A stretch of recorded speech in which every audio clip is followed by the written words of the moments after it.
السلام علیکم ملګرو د مشتاق احمد دا نوی ویډیو ده نو د فلسطین د مصر بارډر دا ویډیو پیغام جاری کړ د مشتاق احمد په دوه لاسونو سلام دی په دې سخت وخت کې او په دې ګران وخت کې د فلسطین ولا د غزا بارډر دا ویډیو جاری کړی ده نو مشتاق احمد دا ویلي د مسلمانانو ټول مسلمان ته پیغام ورکړی دی د فلسطین ولا سره ودرېږي اصلاحي جازونه راولېږي د فلسطین ولا آزادي ډېر ګران کار دی نو تاسو دا ویډیو کوم مخکې مرګوري سره لازمي شیر راځي میں مصر آیا ہوں اور گزشتہ کئی دنوں سے کوشش کر رہا ہوں کہ مجھے اجازت ملے اور میں رفح کراسنگ جا سکوں اور غزہ کے اندر جو ہے وہ انٹر ہو سکوں، لیکن ابھی تک مجھے اجازت نہیں ملی۔ آج بڑی مشکل سے میں یہاں پہ غزہ کی پٹی کے قریب جو عریش کا ایئر اسٹرپ ہے اس کے اوپر آ چکا ہوں۔ مصری حکام نے مجھے اس کی اجازت دی ہے اور یہاں پہ میں نے پاکستان سے جو چارٹر طیارہ سامان کا آیا ہے اس کو وصول کیا اور اسے ہینڈ اوور کیا مصری حکام اور مصر کے ریڈ کریسنٹ کے۔ میں یہ تقریباً 300 کلومیٹر کا فاصلہ ہے قاہرہ سے غزہ کی پٹی کی طرف، اور یہ چند کلومیٹر کے فاصلے پر ہیں ہم اب غزہ کی پٹی سے۔ میں یہ کوشش ہے کہ میں یہاں باقی جو چند دن ہوں اس میں کسی طریقے سے مصری حکام سے یہ اجازت لے سکوں کہ میں رفح کراسنگ جاؤں اور کسی طریقے سے میں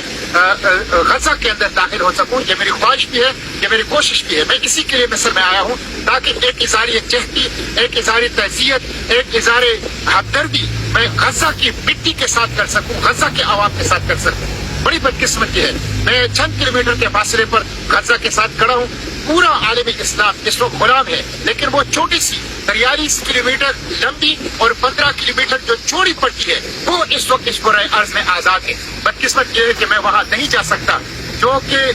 استعمار میں لکیریں کھینچی ہوئی ہے، وہ لکیریں میری راستے کے اندر، ہمارے راستے کے اندر رکاوٹ ہے، لیکن میں کوشش کروں گا چند دن جو میری مصر کے اندر قیام ہے کہ مجھے رفح کراسنگ کی اجازت مل جائے اور میں غزہ جا کے پاکستانی قوم کی طرف سے اس مٹی کے خراج تحسین پیش کروں، ان کے عوام کو، ان کی مزاحمت کو خراج تحسین پیش کروں، ان کی جدوجہد آزادی کو خراج تحسین پیش کروں، ان شہداء کے ساتھ ان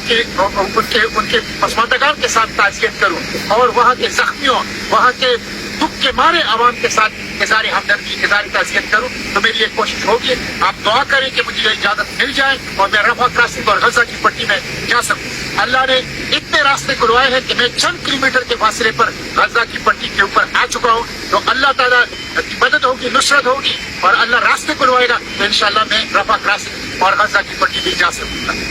یہ جہاز سامان کے آئے ہیں، جس میں امدادی سامان ہے، خوراک ہے، ادویات ہے، کمبل اور خیمے، کپڑے ہیں اور پانی ہے۔ مسئلے کا حل، غزہ کے مسئلے کا حل، فلسطین کے مسئلے کا حل یہ ہے کہ امداد کے اس سامان کے ساتھ ساتھ مسلم حکومتیں اسلحے کی جہاز بھیجیں، امداد کی ان جہازوں کے ساتھ ساتھ مسلم حکومتیں اسلحے کے جہاز بھیجیں، تو تب فلسطین کے عوام کو پروٹیکشن ملے گا، تب فلسطین آزاد ہوگا، تب مسجد اقصی آزاد ہوگا، تب اسرائیل کو سبق سکھایا جائے گا۔ جب تک صرف امداد کے سامان آئے گا اور اسلحے کے جہاز نہیں آئے گے، جب تک صرف امداد کے جہاز آئیں گے اور اسلحے کے جہاز نہیں آئیں گے، اس وقت تک فلسطین کا مسئلہ حل نہیں ہو سکتا، فلسطین آزاد نہیں ہو سکتا، الاقصی شریف آزاد نہیں ہو سکتا۔ اس لیے امت مسلمہ کے حکمرانوں کو اور امت مسلمہ کے فوجی سربراہوں کو اس پہ